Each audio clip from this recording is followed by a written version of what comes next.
hanggang December 2024 lang sa GMA Network.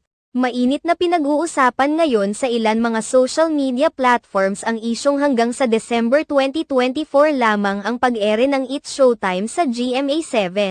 Sa kamakailang episode ng programa ng kilalang showbiz insider na Christy Fermin isiniwalat nitong hanggang sa December 2024 lamang umano ang pag-ere ng It's Showtime sa GMA7.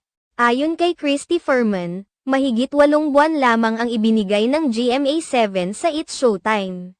Bukod pa rito, maari rin umanong basta na lamang na i-terminate ng GMA7 ang kanilang kontrata sa It's Showtime sakaling may nalabag ito sa mga kondisyon nila kagaya na lamang ng pagbibitiw ng mga malalaswang jokes. Kailangan din umano nitong ma-maintain ang mataas na ratings ng kanilang show laban sa katapat nilang show na Eat Bulaga. Hinala ni Christy Fermin na kung sakaling hindi ma-maintain